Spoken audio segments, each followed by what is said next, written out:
Cercada por muitos venezuelanos, os cidadãos venezuelanos que sempre veem nela a única esperança real, que veem nela a mudança definitiva, a profunda mudança política e a transformação total do seu país rumo à democracia plena, assim, cercada por todos eles.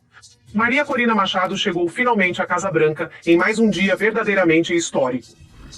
Estamos falando agora depois de 12 dias intensos, da captura e extração de Nicolás Maduro pelos Estados Unidos.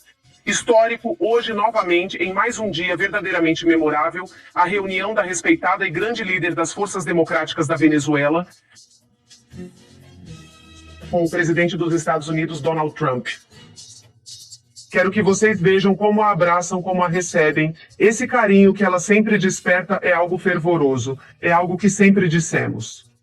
Porque ela representa não só a esperança, mas também a liderança de uma mulher clara, de uma mulher que nunca perde. O norte, o foco, e que tem a capacidade de ser firme, forte, mas ao mesmo tempo amorosa, próxima. A voz dela não treme ao dizer a verdade, mas também não vacilam seus modos, para demonstrar carinho e agradecimento a todos que trabalharam por essa causa. E ela chegou lá, à Casa Branca, para discutir sobre a situação da Venezuela e o que esperamos que seja uma rápida transição para a democracia após a queda do ditador Nicolás Maduro.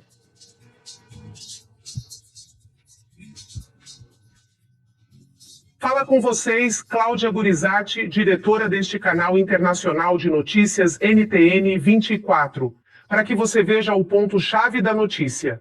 O encontro é o destaque e precisa ser analisado em todo o seu significado e transcendência. Por isso ele está conosco novamente.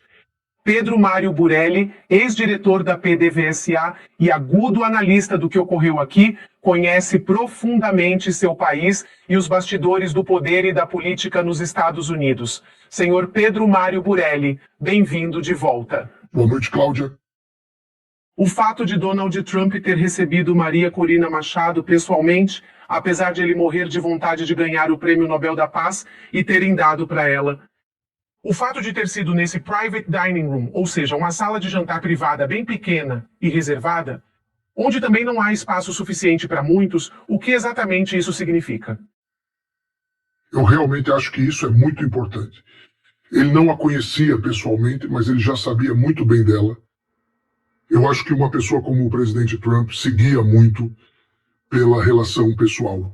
Ele forma opiniões relativamente rápidas ao conhecer alguém, e o que é óbvio é que essa reunião, no formato que foi escolhida, era o formato ideal para alcançar esse objetivo na sala de jantar privada do presidente, onde ele estava com o vice-presidente, o atual secretário de Estado e o conselheiro de Segurança Nacional, Marco Rubio, e com sua futura chefe de gabinete, Suzy Wiles.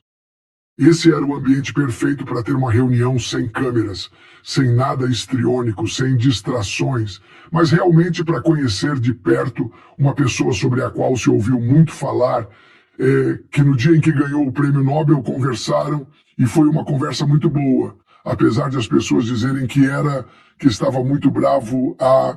Os relatos dizem que a conversa foi muito agradável, muito boa. Portanto, eu acho que o ambiente era o ambiente perfeito, um ambiente sem distrações.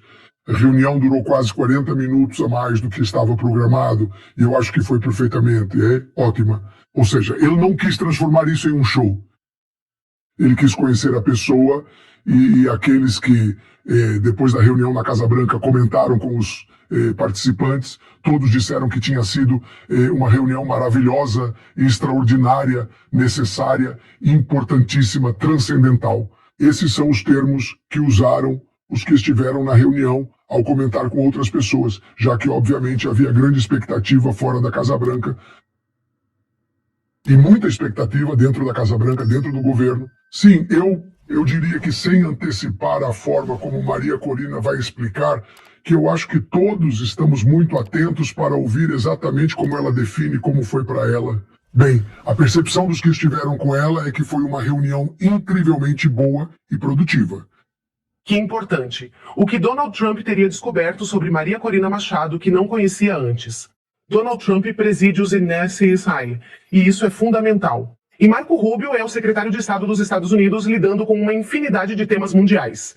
E este é um tema muito específico que Marco Rubio conhece perfeitamente, mas que Donald Trump, obviamente, não. E Maria Corina Machado, além do que você disse sobre o conteúdo da conversa, é uma pessoa que tem um carisma muito especial e que transmite muito bem sentimentos e as próprias ideias com sentimentos. Nesse ponto específico, qual você acha, Pedro Mário Burelli, que é o ponto-chave principal para uma personalidade como a de Donald Trump e de Maria Corina? Para essa personalidade que é tão peculiar? Eu creio que seja a valentia de ser vencedora. Para um político, reunir-se com quem teve 93% nas primárias, mesmo sendo invalidada, fez campanha e elegeu um desconhecido, transmitindo totalmente seu mandato, é algo que faz qualquer político morrer de inveja.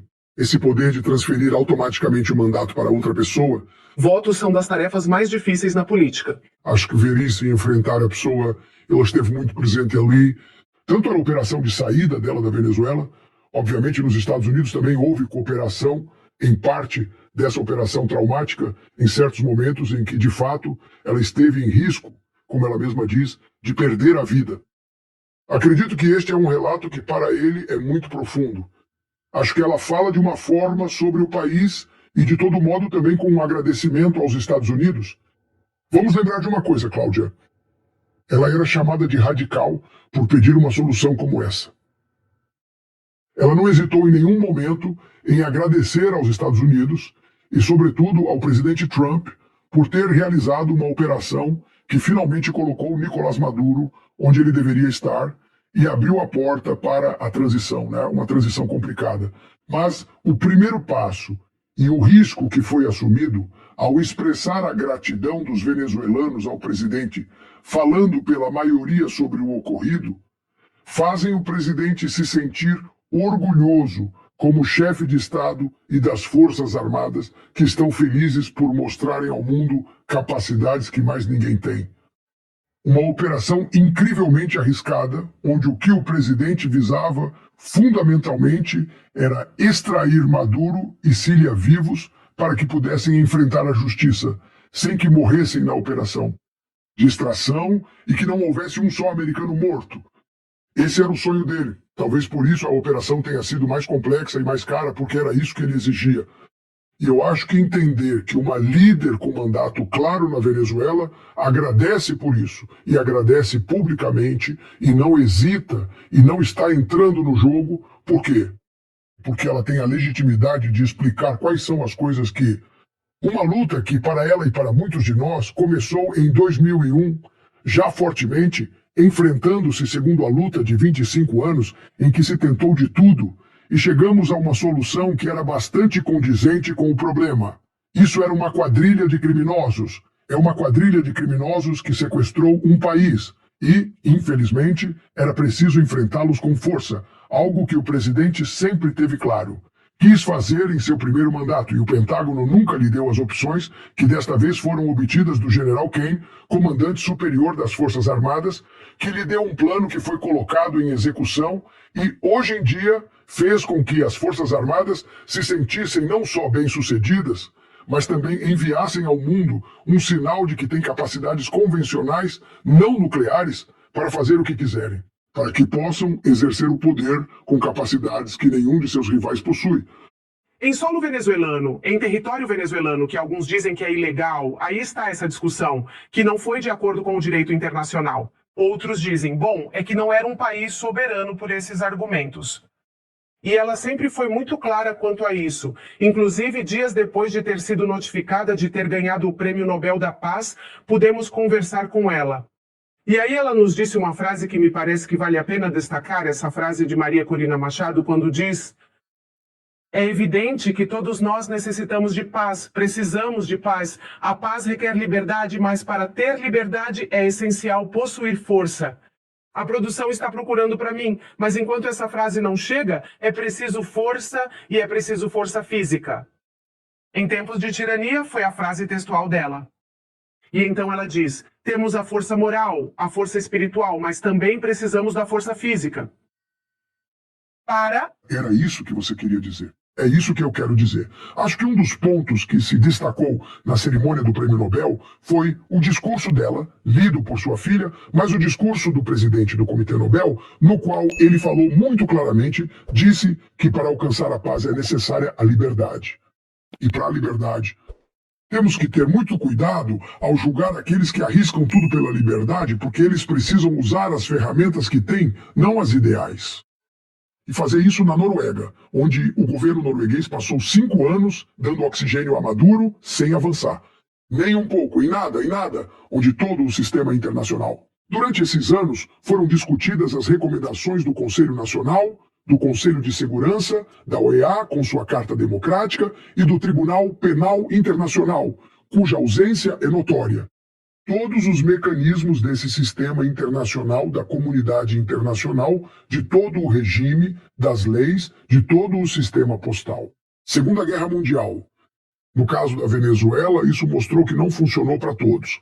Ele tentou tanto a nível local como internacional. Isso exigia ação, já que o presidente, no primeiro mandato, entendia a situação pelas informações que tinha. A mesma informação que me fez crer que Irene sairia da presidência elevou a recompensa de Maduro de 15 para 25 milhões. Por que ele fez isso? O que Joe Biden sabia? Biden sabia com quem lidávamos. Ele sabe por que fracassaram, mas por que falharam ao negociar qualquer... Com interesse. Ou com juros. O fato é que quando você tem uma circunstância em que alguém abusa do poder do Estado e das armas do Estado para tomar o controle de um país inteiro.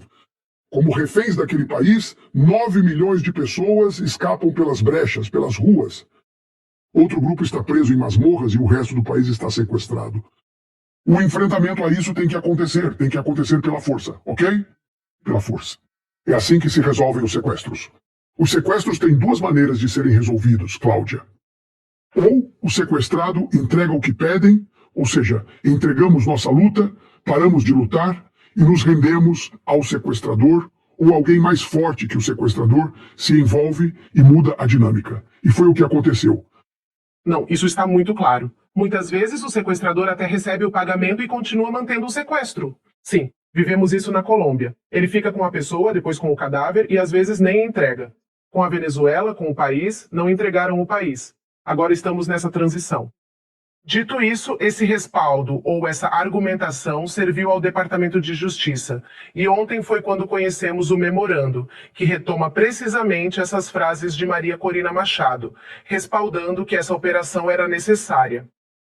E isso então nos leva à reflexão sobre a medalha do Prêmio Nobel. A medalha do Prêmio Nobel que ela mesma explicou que entregou ao presidente Donald Trump.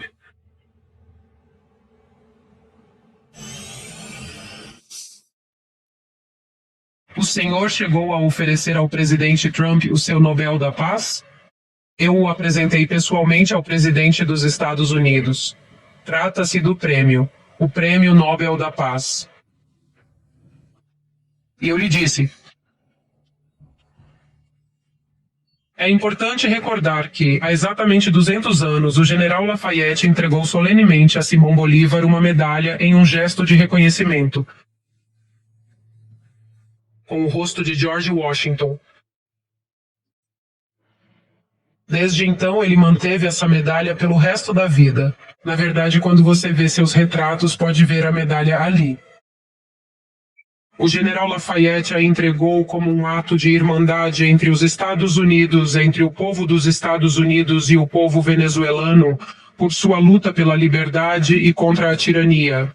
E há exatamente 200 anos na nossa história, os cidadãos e o povo de Bolívar estão neste momento realizando a entrega, ao legítimo herdeiro de Washington, neste caso, a medalha do Prêmio Nobel da Paz, como uma forma de reconhecimento pelo seu compromisso com a nossa liberdade.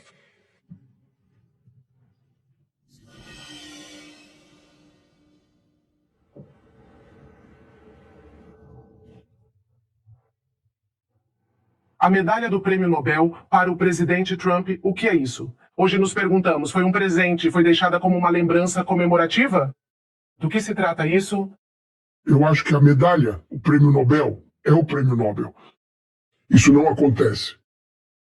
Ela tem o prêmio Nobel, aparece na lista, tem uma série de conquistas associadas a ela, incluindo até mesmo um prêmio em dinheiro.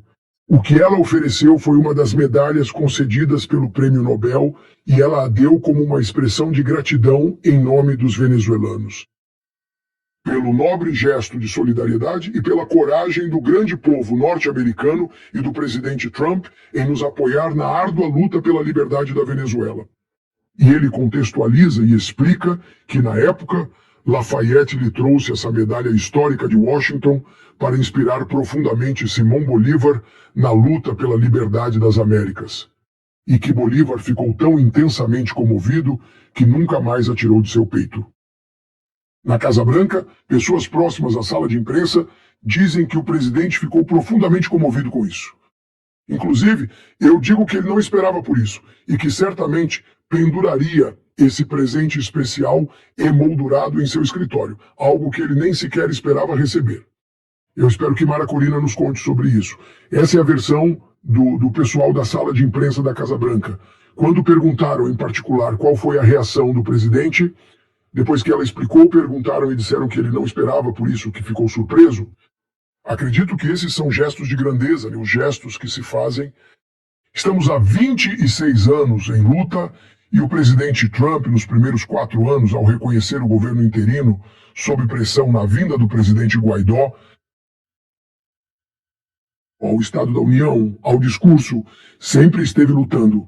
Ele pediu, na época, às Forças Armadas, que também comandava, que lhe dessem uma opção militar, e não deram. Desta vez, ele pediu às Forças Armadas e ao Enal Kane. E o secretário de Guerra Rexach deram-lhe uma opção e foram escalando. E eu acho que ele esperava que Maduro fosse suficientemente inteligente para saber o que estava por vir. E recentemente, se você viu, o jornal Washington Post fez um grande exposé, uma matéria muito grande sobre todas as gestões que foram feitas, incluindo Rússia, sobre a qual podemos falar, Turquia, o Vaticano, todos buscando uma saída para Maduro, e Maduro em nenhum momento aceitou sua saída. Abriram todas as saídas possíveis para ele e ele não aceitou, porque acredito eu quem o estava assessorando lhe disse: Donald Trump nunca vai se atrever a fazer uma operação dessas, porque tem medo de que haja baixas americanas. E nós temos a cidade, rodeada por uma fortificação com lançadores de mísseis russos, radares chineses, drones iranianos, e você está no centro de Fuerte Tuna. Isso não vai acontecer. E eu acho que quem o aconselhou, ou eram uns ignorantes, ou basicamente estavam entregando, porque não entenderam que isso fez a operação ficar mais cara, exigindo precauções e sendo, de fato, um marco militar dos Estados Unidos para seus rivais no mundo. É ainda mais impactante, pois diz aos russos: seus radares não funcionam, aos chineses, seu radar não funciona, aos russos, suas baterias aéreas não funcionam, e aos iranianos. Esses drones nem chegaram a decolar, não apareceram. Portanto, os Meua, além de terem alcançado seu objetivo, que era tirar Maduro e Síria do poder e colocá-los onde Donald Trump queria vê-los, e quase todos os venezuelanos, perante um tribunal, enviaram um sinal muito claro aos seus inimigos: eu tenho capacidades convencionais, mesmo que sejam de 5ª geração, hiper sofisticadas, que não me obrigam a usar armas nucleares. O que Putin faz sempre que fica preso na Ucrânia? Eles começam a ameaçar usar armas nucleares, a enviá-las, a aniquilar Londres porque não tem outras ferramentas. Estados Unidos, Forças Armadas dos Estados Unidos, eles saíram ilesos de uma operação de altíssimo risco. E acredito que o agradecimento, o gesto de gratidão, assim como nós, na nossa independência, agradecemos a Oliari e os americanos agradecem a Lafayette. Nós, em nossas independências, em nossas liberdades, sempre tivemos aliados. Neste momento, tivemos o governo dos Estados Unidos, as Forças Armadas dos Estados Unidos e a convicção do presidente Trump em nos ajudar. E além disso, pensando nessa mensagem de Lafayette com Simão Bolívar, também é um momento histórico nos Estados Unidos, porque eles estão em celebração da independência dos britânicos e eles tiveram aliados fundamentais como foram os franceses. Então eles estão justamente no momento de celebração aqui nos Estados Unidos Estamos em tempos de celebração. Agora, no meio do ano, acontecem todos os eventos de celebração da independência dos Estados Unidos. Então, é muito apropriado falar desses líderes da independência de diferentes regiões. Acho que deve impactar muito o grupo que estava no almoço perceber esse paralelismo que ela fez, e eu espero que o presidente mostre para que todos possamos ver exatamente como foi ou como está montada essa medalha. Porque eu acho que a mensagem, como está montada, e além disso, como eu te disse, o pessoal da imprensa diz que o presidente vai colocar isso em seu escritório. Então vamos ver como ele vai mostrar, como ele vai apresentar. Mas sim, acredito que ele entendeu claramente a história e o paralelismo. Acho que o orgulho que ele tem pelas Forças Armadas e entender que os venezuelanos são gratos a ele, a ponto de ela ter feito esse gesto, acho que não devemos perder de vista. Sobre as pessoas que às vezes tentam minimizar o presidente Trump e julgá-lo por seus modos, rompantes ou atitudes, creio que tem sido uma operação muito disciplinada e o compromisso dele de ajudar a Venezuela a ser próspera é real. Às vezes ele usa palavras que as pessoas confundem, mas ele possui múltiplas audiências. Quando ele está falando para 5 ou 6 audiências ao mesmo tempo. Quando ele diz, eu vou controlar a Venezuela, isso é uma forma de dizer, mas as pessoas na Venezuela que querem criar confusão, e o pessoal do ELN, e os coletivos de Diosdado Cabello, os paramilitares que trabalham com Cabello, ou que trabalham com o Coronel Branco, entendem essa mensagem. Eles sim entendem o que ele está dizendo, que é, se vocês começarem a incomodar, se vocês começarem a brincar, nós ainda estamos aqui, esta operação ainda não terminou. Claro, e para aqueles que possam estar se perguntando, como? Será que Maria Corina Machado oferece isso em homenagem a Donald Trump? Por essa operação, por terem removido o líder criminoso de toda a organização criminosa transnacional que tomou o controle da Venezuela. Quem é Nicolás Maduro? Me perdoe? Me perdoe. Ó chefe, o problema é que as pessoas não entendem muito bem que essa mulher, que parece não ser ninguém, é a chefe da organização criminosa. É Cília Flores quem manda nessa relação? É isso que o... Não entendem? Isso precisa ficar claro. Ou seja, Cília está atrás de Nicolás Maduro. Ela aparece na tela, mas... A porta estava fechada em todas as reuniões em Miraflores. Ninguém jamais realizou uma reunião em Miraflores. Ela não percebeu que no momento em que a porta se fechou, ela passou a estar no comando. E bem, para aqueles que não entendem, o que a medalha Nobel oferece? Alguém que para o presidente Trump decidiu por um ato de força. O que você disse é fundamental. Quantos anos de chamada negociação? O QAR? Quantos anos com os noruegueses? Quantos anos de Barbados descumpridos? Quantos anos de tentativas de todos os aliados de Lula da Silva? De tudo, de conversar e não resultou absolutamente em nada. Agora a esperança está aberta. E acima de tudo, o apoio de Maria Corina. Diante do argumento de que outra alternativa poderia haver, às vezes é necessária a força e principalmente em tempos de tirania. Era isso que ela dizia justamente quando a chamaram para dizer que o Prêmio Nobel da Paz era dela. E que agora o Departamento de Justiça usa isso como argumento nesse pedido de Maria Corina. De momentos em que é preciso usar a força. Ao longo da história, em nome da paz e em nome da justiça, foram cometidos crimes horrendos, genocídios brutais. Na Venezuela, nós não desejamos de forma alguma uma suposta paz, que na verdade é escravidão, essa paz criminosa. Não, para mim a paz verdadeira, a única paz possível, só é alcançável se houver liberdade. E para que exista essa liberdade, é fundamental que exista uma força determinante quando se enfrenta uma tirania criminosa, e todos os cidadãos venezuelanos que lutam por justiça.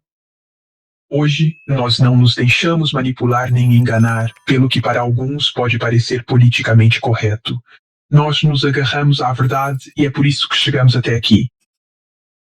Então, a verdade é que diante de Maduro e desses criminosos que estão assassinando venezuelanos, é preciso mostrar a eles que temos força. Temos força moral, temos força espiritual e temos força física.